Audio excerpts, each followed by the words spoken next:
শুভ সকাল বন্ধুরা। কোচবিহার জেলার ছোট্ট একটা গ্রাম থেকে আমি কৃষ্ণা আমার ব্লগ চ্যানেলে তোমাদেরকে অনেক অনেক স্বাগত আর আমার অনেক অনেক ভালোবাসা। বন্ধুরা, তোমরা যে যেখান থেকে দেখছো আমার ব্লগটা, আশা করছি প্রত্যেককেই ভালো আছো, সুস্থ আছো। আমরাও ভালো আছি। এই যে একটু আগে দেখলে তোমরা, বৃষ্টির মধ্যেও রান্নাঘর থেকে এক ঝুড়ি বাসন নিয়ে বের করলাম।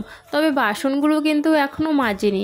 আর এই বাসনগুলো হচ্ছে, এই যে আমি বাপের বাড়িতে গিয়েছিলাম, এক ঝুড়ি বাসন পড়েছিল, সেগুলো তো আর ইউজ করা হয়নি 2-3 দিন ধরে। তো সেই জন্যে হচ্ছে সব বাসন যা আছে টকরিতে সব মেজে নেব, সেই জন্য টকরি সহকারে বের করে নিলাম, মানে ঝুড়ি, যে যেটাই বলো না কেন।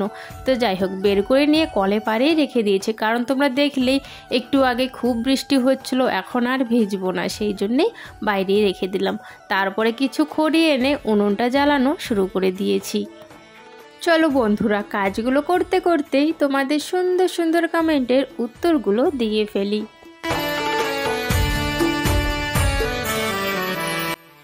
ডিম্পল লাইফ বলেছো, দিদিভাই আমি আসাম থেকে বলছি, তোমাকে আমার নামটা নিতে বলেছিলাম, তুমি নিলে না। এই যে বোন, নিয়ে নিলাম। থ্যাংক ইউ সো মাচ আমাকে সাপোর্ট করার জন্য, আমাকে এতটা ভালোবাসা দেওয়ার জন্য। আর পরের কমেন্টটি হচ্ছে সুপর্ণা রুদ্রা। দিদিভাই জিজ্ঞাসা করেছো তোমাদের বাড়ি কোথায়? আমাদের বাড়ি কোচবিহারে। আর জানো তো বন্ধুরা, আজকে না অনেক ভুল করেছি গো, অনেক বলতে দুটো ভুল খুব মারাত্মকভাবে আর কি করে ফেলেছি। এখন আর কি ভাবছি, খুব খারাপ লাগছে। ভুলটা কি করেছি বলো তো? আমি কিন্তু চান করে নিয়েছি, সকালের বাসি কাজ করে চান করে নিয়েছি, ঘর লেপেছি, রান্নাঘর লেপেছি, রান্নাঘরের বারান্দা লেপেছি, বড় বারান্দার ধারগুলো লেপেছি, অনেক কাজ করেছি। সেটা অবশ্য তোমাদের সাথে শেয়ার করা হয়নি। তোমরা যারা হাউস ওয়াইফ তারা তো জানোই, প্রত্যেকে বাড়িতে যদি 2-3 দিন না থাকা যায় তাহলে বাড়ি ঘরের কী অবস্থা হয়। আর কোথাও যদি যাই, কোথাও থেকে এসে বাড়িতে কিন্তু প্রচণ্ডভাবে কাজ আমাদের বেড়ে যায়, তাই না? তো সেই কারণে আমারও কিন্তু প্রচুর কাজ বেড়ে গেছিলো। এই করতে ওই করতে আমি ভুলেই যাই যে ঝুড়িতে যা বাসন আছে আমার মাজা দরকার ছিল। আর হচ্ছে একটা কি করছি, চান করার আগে ওই পাশের বাড়ির থেকে ড্রাম ভর্তি যদি জলটা নিয়ে আসতাম তাহলে আর কি বেশ ভালো হতো। এই দুটো কাজ মানে খুবই ভুল হয়ে গেছে, মানে আগে করতে পারিনি। চান করার আগে এই দুটো কাজ করলে এখন আপাতত ভেজাটা একটু কম হতো আর কি। এই দুটো কাজ চান করার আগে না করাতে না, আমি এখন আবার ভিজে ভিজে বাসনগুলো ধুয়ে নিলাম। অবশ্য এখন বৃষ্টিটা একটু কমেছে।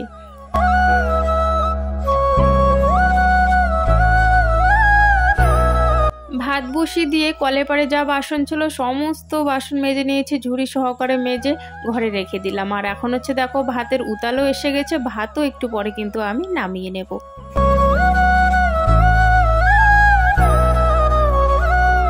ভাতটা নামানোর পর সয়াবিন কয়েকটা ছিল, সেগুলো ভাজা করে বাটিতে নামিয়ে নিয়েছি। আর এখন হচ্ছে মশলাটা এদিকে বাড়ছে, আর ওইদিকে হচ্ছে কিন্তু আমি সয়াবিনে যে আলু দেবো সেই আলুগুলো একটু তেলে ভাজা করে নিচ্ছি।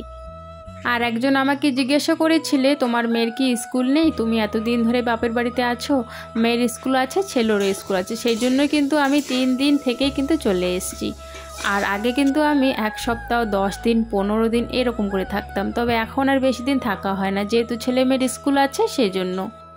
রান্নাবান্নাগুলো করে বাইরে কিন্তু ওই যে আমি যে নাইটিটা পরেছিলাম সেই নাইটিটা ধোয়ার আছে, তো আর কি জামা কাপড়গুলো ধুয়ে দিতে হবে। যেহেতু যখন আমি চান করেছিলাম তখন কিন্তু বৃষ্টি ছিল খুব, তখন তো বাইরে মেলে দিলে কোনো লাভ নেই, সেই জন্যই না আমি বালতিতেই রেখে দিয়েছিলাম ভিজে। তো এখন রান্নাবান্না করার পর জামা কাপড়গুলো ধুয়ে মেলে দেবো উঠোনের তারে, কারণ এখন তো রোদ নেই, কয়েকদিন ধরে বৃষ্টি হচ্ছে, এক ফোঁটাও রোদ নেই। আর বাড়ির থেকে এসে কিছু জামা কাপড় নিয়ে গেছিলাম, সেই জামা কাপড়গুলো না একটাও ধোয়া হয়নি, জানো তো। যেহেতু অনেক দিন ধরে বৃষ্টি, এক ফোঁটাও রোদ নেই, বাড়ির থেকে এসেও কোনো জামা কাপড়ই আমি ধুতে পারিনি, সব বিছানার মধ্যে জমা হয়ে আছে। এই জামা কাপড়গুলো যে কবে ধুবো জানি না। তো যাই হোক, আস্তে আস্তে ধুতে হবে, যখনই রোদ উঠবে কয়েকটা করে ধুয়ে দিতে হবে আর কি।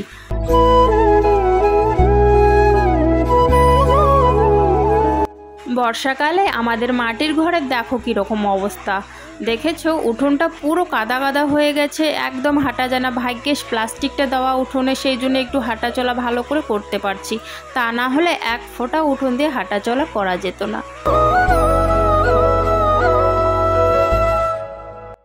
এই যে দেখো বিছানার অবস্থা, দেখেছো?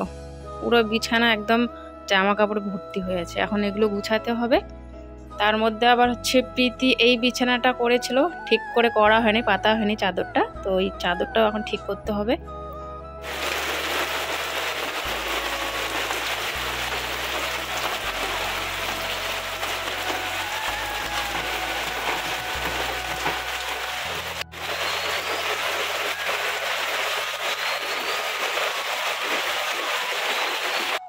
আর আজকে সারা দিন এরকমটাই হচ্ছে, এই যে একটু বৃষ্টি হচ্ছে আবার নেই বৃষ্টি, আবার দেখো কত জোরে বৃষ্টি নেমে গেল, সারাটা দিন এইভাবেই কেটে গেল।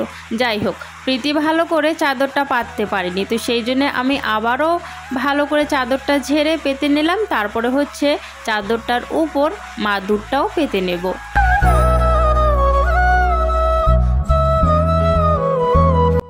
আর ওই বিছানায় তো তোমাদেরকে জামা কাপড়গুলো আমি দেখিয়ে দিলাম, কতগুলো জামা কাপড় আছে, তো এই জামা কাপড়গুলো আবার না ধুয়ে তো রাখাও যাবে না, তো সেই জন্যে হচ্ছে আমি ভাঁজ করেছি, তবে সাইডে বিছানার সাইডেই কিন্তু রেখে দিয়েছি, যেহেতু এই জামা কাপড়গুলো ধুতে হবে সেই জন্য।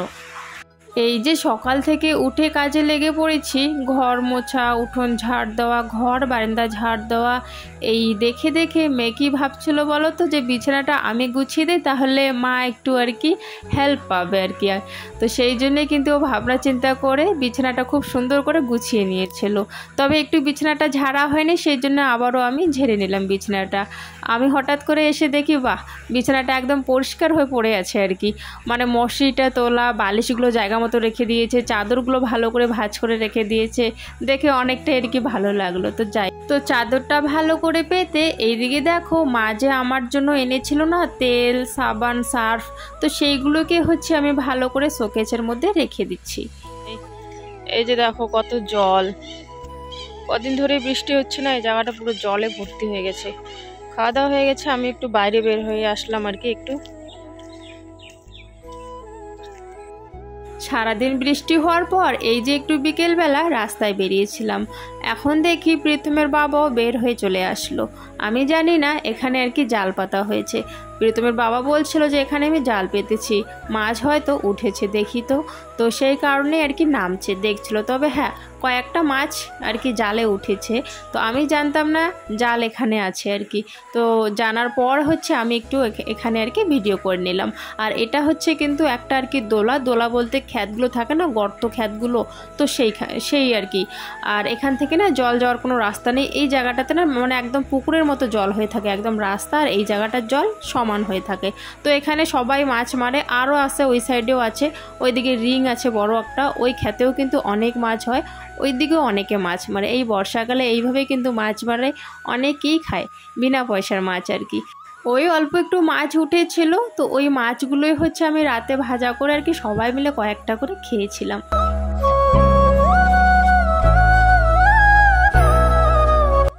তবে আগে কি বলো তো বন্ধুরা, আগে না এই খ্যাতগুলোতে অনেক মাছ হতো, এখন আর আগের মতো মাছ নেই, কয়েকটাই উঠেছে, তো এই কয়েকটাই আর কি নিয়ে যাচ্ছে ওর বাবা, এখন খুলে দেবে, তারপরে হচ্ছে আমি বাছাবাছি করে ধুয়ে তারপরে হচ্ছে লবণ হলুদ মেখে রেখে দেবো, রাতে হচ্ছে এই কয়েকটা মাছ ভাজা করে নেব।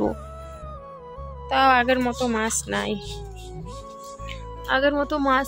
আগে কি মাছ উঠতো, সেই মাছ খেতাম আগে।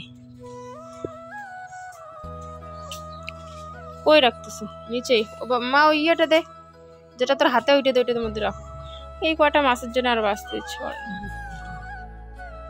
আসলে কি বলো তো, সারাটা দিন সংসারের কাজ খাটাখাটনি করার পর এই যে বিকেলবেলা একটু মানে একটু রেস্ট পাই আর কি, হাঁটাহাঁটি একটু যখন করতে যাই, ফাঁকা টাইম পাই আর কি, তখন যদি এরকম আর একটু একটু করে মাছ নিয়ে আসি না, তখন আর না ইচ্ছে করে না যে মাছগুলো বসে আর কি পরিষ্কার করি, কারণ হচ্ছে এই টাইমটা যদি আমি মাছ পরিষ্কার করতে বসি তাহলে না অনেক মশা কামড় দেয় গো। আর বুঝতে পারছো আমাদের বাড়িটা একদম মানে জলে ভর্তি হয়ে আছে, কাদা কাদা টাইপের হয়ে আছে, তো মশার উৎপাতটাও এখন একটু বেশি হয়ে গেছে।